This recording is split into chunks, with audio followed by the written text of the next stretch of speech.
Lihat promo bah, ibutnya promo ini seru, seru dari. Ini anu tapi apa sing Pamelo bah, Pamelo, kayaknya loro sawitnya saya ketahui papat 200 sawune siji.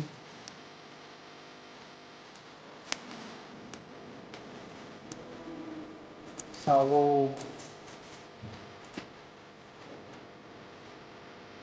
di kelangkangnya dhuwur bah, kelangkangnya dhuwur pisan, kembang. Saya ketahui nak nak kembang ini ki insya Allah engko awah mbah. Nak golek wineh wit klengkeng kuwi kudu sing wis kembang iki mbah. Jaminan. Ning gone Kang Sabit jaminan awah iki engko. Wong iki jenenge ngaran ki to daerah. Ini buktinya kemarin beli bibit ini ya. Beli bibit ini yang sudah berbunga dan akhirnya berbuah. Ini yang alhamdulillah ya. Teng-tengnya warnanya agak putih. Ya, alhamdulillah putih.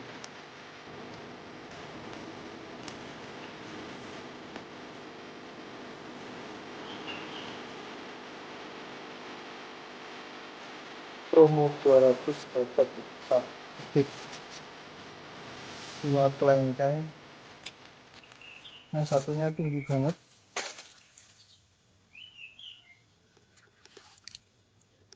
Satu sawo, satu jeruk pamelo. Oke, alhamdulillah. Ini setelah ini kita tanam.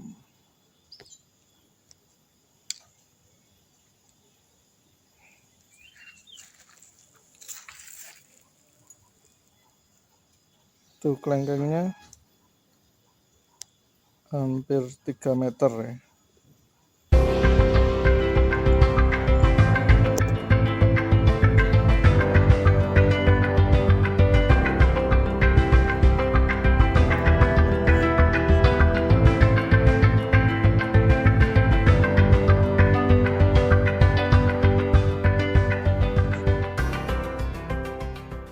Untuk pohon kelengkengnya bisa kita tanam di kebun belakang rumah.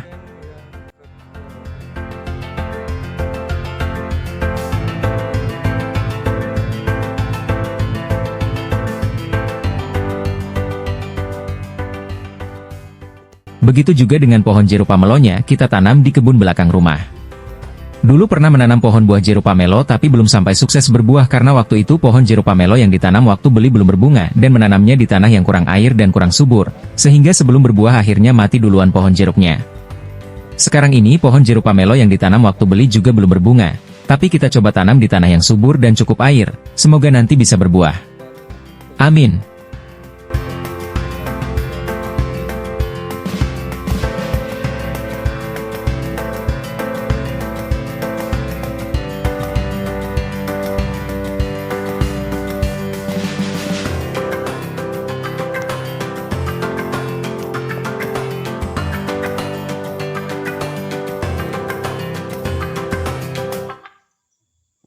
Nah, yang saya bingung, bagaimana dengan bibit pohon sawonya?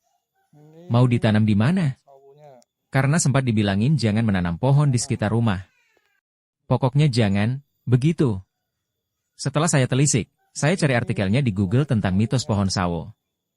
Suaramerdeka.com, jejak religi. Entah siapa yang memunculkan cerita mitos keberadaan makhluk halus seperti genderuwo yang menyukai pohon sawo. Padahal dulu, pada persebar pada era perjuangan Pangeran Diponegoro, pohon sawo disimbolkan sebagai bentuk perlawanan kepada penjajah Belanda. Bikin bengong? Bisa jadi penjajah Belanda yang mulai mencerikan mitos tersebut. Penjajah Belanda juga sempat dikabarkan menyebarkan mitos tentang pohon randu yang menjadi komoditi utama pada era penjajahan. Kemudian penyebaran mitos saat menemukan Candi Borobudur, agar penduduk pribumi tidak mendekat. Pada mitos yang beredar hingga saat ini, orang dilarang menanam pohon sawo di depan rumah. Ini karena diyakini pohon sawo dipercaya membawa energi negatif, membawa kesialan dan disukai makhluk gaib genderuwo. Seperti diceritakan dalam kanal YouTube Tanaman Semakin di Depan dengan judul, menguak 5 mitos pohon sawo di depan rumah, jadi tempat tinggal genderuwo. Pohon sawo harus dihindari untuk ditanam di depan rumah. Hal ini karena dipercaya pohon sawo bisa membawa kesialan bagi pemilik rumah, terang dalam kanal YouTube tersebut. Dipercaya membawa kesialan bagi penghuni rumah tersebut. Terutama bila ditanam di bagian depan, katanya. Anggapan tersebut dibantah dalam kanal YouTube Hazanah Trans 7 Official dengan judul, Rahasia Pohon Sawo. Disebutkan, orang zaman dulu terkadang melakukan hal unik untuk mendukung amal ibadah. Misalnya sebagian masjid di daerah Jawa ditanami pohon sawo. Mengapa pohon sawo, bukan mangga belimbing jambu atau pohon lainnya? Tanyanya. Sebenarnya nenek moyang menanam pohon sawo di depan masjid bukan hanya karena pohon sawo bisa berbuah yang bisa dinikami buahnya. Ada makna besar dan agung yang ingin disampaikan. Konon kaum muslim leluhur kita menanam pohon sawo karena mengambil namanya saja yakni sawo. Secara bunyi kata sawo mirip dengan kata sawu. Dalam Islam maknanya lurus dan rapatkan barisan. Menanam pohon sawo diharapkan dapat mengingatkan para jamaah agar berbaris lurus dan rapi saat sholat. Ini kata yang selalu disampaikan imam sebelum sholat berjamaah. Sawu syufu fakum faina taswiyata syafi minta ma'amis syalah. Artinya, luruskan syaf kalian, karena meluruskan syaf bagian dari kesempurnaan sholat. Inilah kearifan lokal Islam di tanah air. Ada pelajaran yang bisa kita ambil dari tradisi semacam ini. Yaitu dukungan orang-orang tua zaman dulu untuk mendukung agar beribadah dengan baik dan benar. Namun sayangnya kaum muslim hingga kini belum menyadari. Pohon sawo juga memiliki makna mendalam bagi masyarakat Jawa, karena terdapat pesan penting yang berhubungan dengan kisah perjuangan Pangeran Diponegoro. Pohon sawo yang banyak dijumpai di halaman rumah atau masjid ternyata memiliki sejarah panjang khususnya bagi golongan santri dan kiai. Rupanya, Pangeran Diponegoro pernah membisikkan pesan terakhir saat ditangkap oleh Belanda terkait dengan pohon sawo. Berdasarkan sumber buku berjudul Fragmen Sejarah NU, Menyambung Akar Budaya Nusantara karya Kiai Munim, dikisahkan pesan Pangeran Diponegoro kepada Kiai Badrudin dan kepada ulama lainnya. Seperti Kiai Basah Mintaraga, Kiai Hasan Besari, dan Kiai Baderan agar segera menanam pohon sawo. Dalam buku tersebut dijelaskan bahwa akibat kekalahannya dalam perang dengan Pangeran Diponegoro, beberapa kali Belanda meminta berunding untuk damai. Namun akhirnya, di hari Idul Fitri Pangeran Diponegoro mau menerima tawaran Belanda. Namun, kedatangan Pangeran Diponegoro bukan untuk berunding, tetapi bersilaturahmi karena momen Lebaran. Namun, pihak Belanda ingkar janji dengan membawa senjata lengkap beserta para pasukannya. Akhirnya Pangeran Diponegoro ditangkap, dibawa ke Ungaran, Batavia, Jakarta, hingga Manado dan Makassar di sisa akhir hayatnya. Dalam keadaan tenang itulah Pangeran Diponegoro membisikkan pesan terakhir kepada Kiai Badrudin untuk segera menanam pohon sawo. Kemudian Kiai Badrudin meneruskan pesan tersebut kepada para kiai lainnya. Kemudian para kiai menanam pohon sawo di depan pesantren dan masjid sebagai sandi bagi Laskar Diponegoro agar terus melakukan perlawanan kepada penjajah Belanda. Dalam buku tersebut, Kiai Munim menjelaskan bahwa sawo berasal dari bahasa Arab, sawu syufu fakum, luruskan, rapatkan barisan.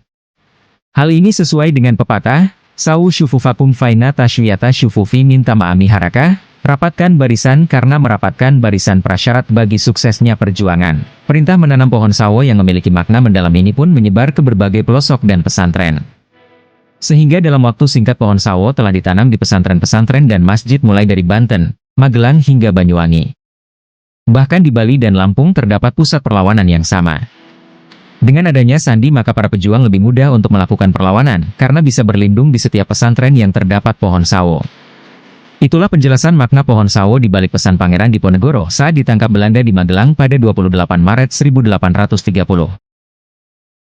Oke, jadi gimana dari kisah tadi? Sekarang sudah mantap ya guys, untuk menanam pohon sawo di kebun sekitar rumah. Ya sudah, akhirnya saya menanam pohon sawonya di kebun samping rumah. Oke, sekian terima kasih. Jangan ragu lagi untuk menanam pohon termasuk pohon sawo. Mulailah menanam pohon di saat musim hujan karena agar memudahkan dalam penyiraman. Semoga bermanfaat, jangan lupa menanam. Wassalamualaikum.